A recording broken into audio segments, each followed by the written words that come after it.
Hi, welcome. Today's question is, what is my mission in life? So what is my mission in life?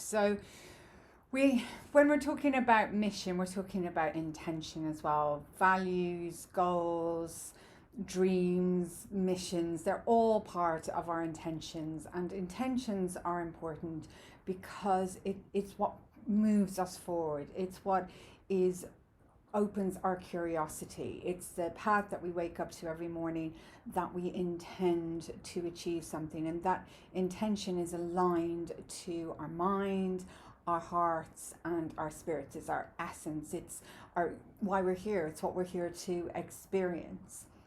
And an intention is a seed that we set, that we are happy to put into the ground, to let it germinate so that it can really start to grow, and then we can nurse it so that it can grow into something really beautiful.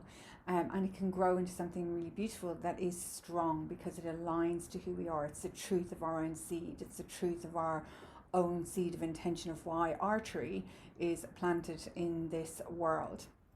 And so it's about what we want to achieve in life. So my main intention was always freedom. My inspiration for freedom is Granuaile's story, because my mission in life is to look that there are other ways of doing things. We don't always have to operate economically in a hierarchical structure if that's not serving everybody's best interest.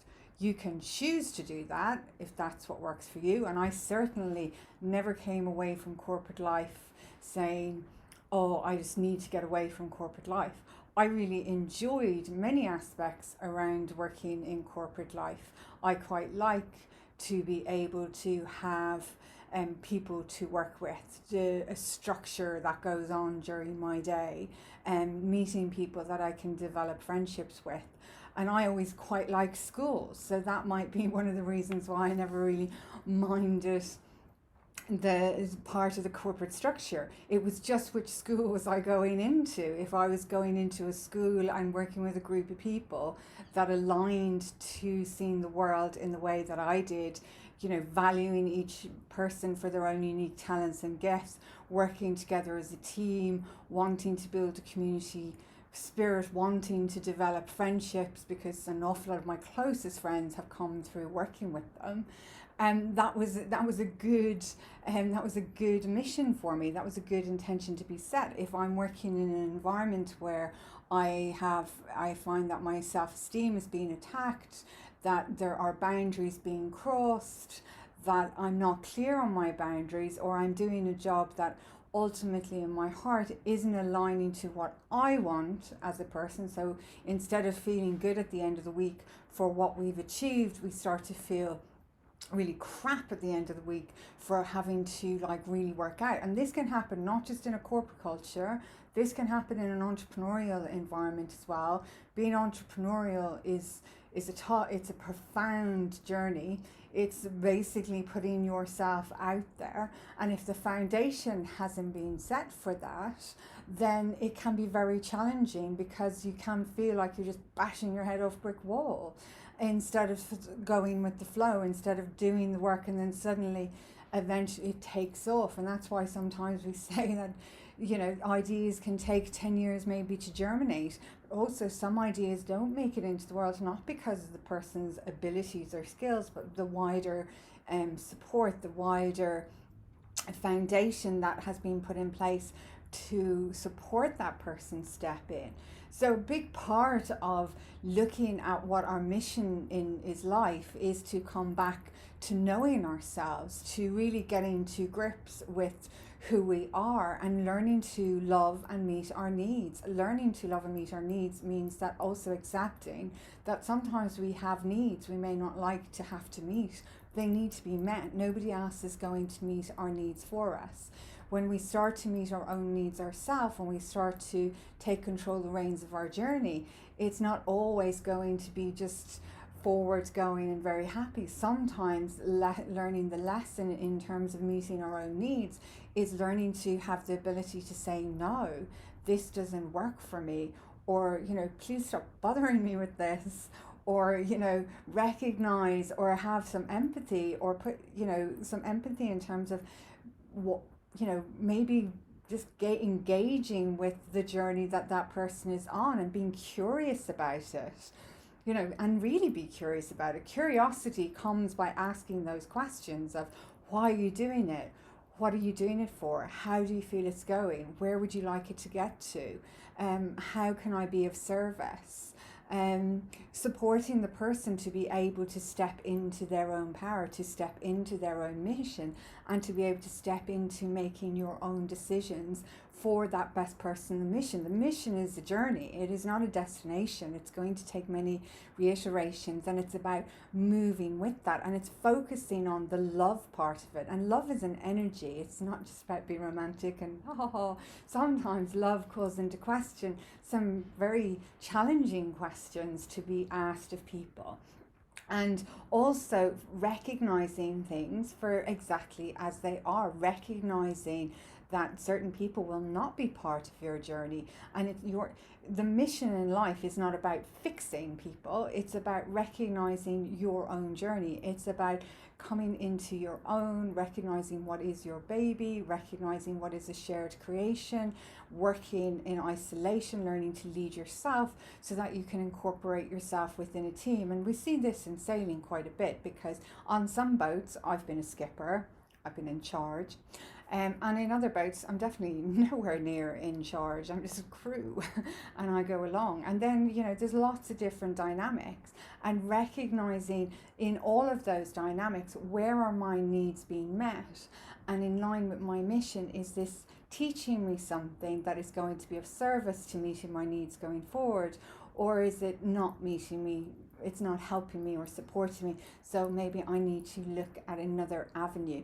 And what can I do to be able to move in that way? And a lot of this information is already inside of us. It's in our intuition. We can feel it in our bodies. It's getting out of that thinking brain of thinking about what we think things should look like, and starting to come into, well, how do I feel about it? And a story I can give you is that many people had said to me for many times, be an entrepreneur, you look like an entrepreneur, you act like an entrepreneur, you're very entrepreneurial, which is fine. I am. I'm not going to discount that at all. But my foundation has always been a bit rocky on it because of my past experiences, because I know my experience of growing up in entrepreneurialism isn't always what people expect in entrepreneurial ventures. It's a lot more complicated than that. And secondly, I am not a one-man soldier. I never have been. I've always liked being part of a team. I like to be part of something that's going to grow. I like to feel grounded, and I like certain things for my needs because they are my needs. I need to have calm. That's the most important thing for me. I am happy to utilize my skills in any way as long as I feel grounded. If the ground is moving too much underneath my feet, very difficult for me to move forward with my mission in life, to be me, because that is our biggest mission, to be me, to look after my needs, to nurture myself so that I can grow and that I can share my unique gifts and talents. So I hope that that makes sense. So my invitation for you today is to identify what is your baby. So what are your needs? Because within each of us, we do have needs. So what is your needs? Where are you totally responsible for meeting your needs? And then recognize, particularly if you're working on a creative project or you've got ideas, whether in your career or your entrepreneurial venture, you know, what is a shared creation? Where are you having to look after your needs while operating with other people who have an equal voice? Because they will have something to say, and that has to be incorporated as well. So a hint for this is, like, if you are working within a business project, you know, look at how the financial control is laid out. If you are totally responsible and it's all your money going into something, that's definitely your baby. Other people can kind of give ideas and whatever else, but the final decision is with you. if it is something where other people have financially put into the project as well, and they have shown up, they don't necessarily have to have just been financially, they've been there at the beginning, they have been curious about your activities, they have been curious about your dreams, they have shown up when you've been crying your eyes out, they've shown up when you and recognized that, you know, things may be more challenging than they are. They're the people that have kept you in their thoughts, they've kept you in your heart, they have really put their foot in there, and then this creation, and they have invested in the creation as well, through a certain means, then they will have a bit more of a say, they'll have a bit more of a weighted response towards the decision. And if they are, you know, definitely all in, then you have to think about, you know, 50-50 splits, 50-50 decisions, working out compromises, while still looking at your mission in life, looking at your needs, to be able to evolve, to be able to grow. And your intuition will tell you that. Your intuition will tell you that, and the quickest way to know that your intuition is telling you that is because you're in your head.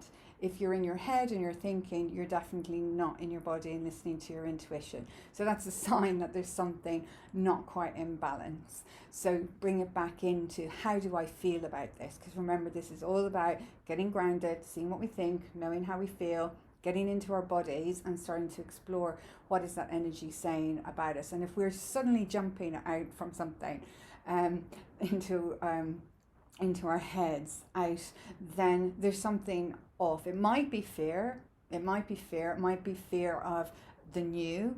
It could be saying, well, I've been down this track before and this is where I go because this fear isn't going to support me going forward. So it's really starting to listen to those messages so you can be really grounded in moving forward. And many people think, you know, intuition is some kind of woo-woo outside of our brain. It's part of our body. It's our body. You know, 7% of what we communicate comes in words. Our body is constantly communicating with us all the time.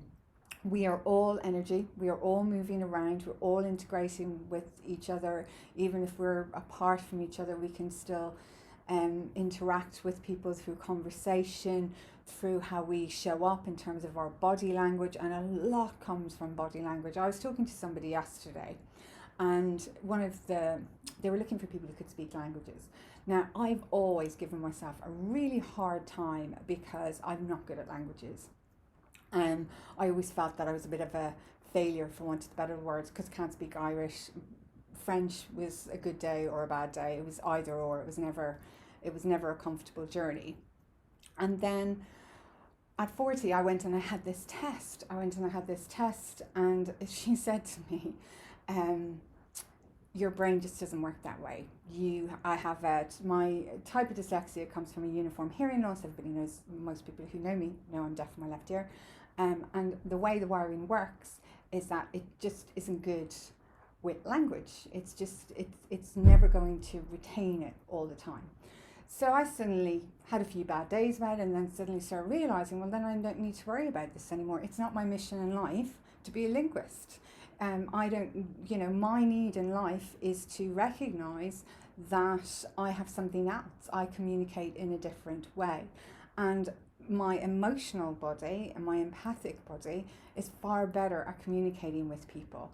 And when I traveled around the world, and I spent 3 months in South America on my own, still didn't speak Spanish, I used to have great conversations with people where people would be talking to me in their native language and I would be responding in English, and yet we would be communicating, because the basis of communication is about connection. It's about telling stories. It's about looking around. And I have loads of those examples, not just of myself, but of other people I've seen in conversation. Like, you know, watch people, particularly if you're traveling, where one person is from one country and the other person is from another country, and they have had too much to drink.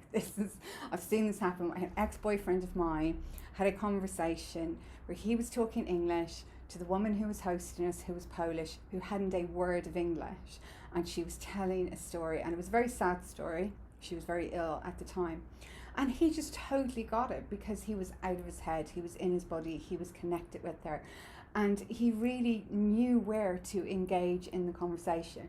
So give it a go, get out of the head, get into the body, look at your needs from that perspective, And that will start to support you and move confidence. Be curious about yourself. Be curious about what your needs are. Be curious about what other people's needs are, because that's then where we start to be able to align into making choices that are going to be in the best interest of our well-being.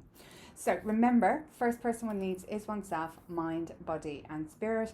My name's Viv Bannigan. I'm the owner of Granuaile Limited. I'm a bespoke training and mentoring company based here in the heart of London, and I help women navigate change, creative and entrepreneurial women who may feel overwhelmed, they lack confidence, and they're looking to better understand their unique landscape so they can create their vision for the future and move forward with confidence. And we do this through our key framework called the MAP, which works through mastery, action and passion. I'm conducting a short survey this week, so there will be a link below in the comments in the text for this video if you would like to participate. It'd be really helpful because I want to best understand how to support people who are watching these videos and where you are in your journey. Till then, have a wonderful weekend. Enjoy whatever you're doing on this Thursday, and I shall see you soon.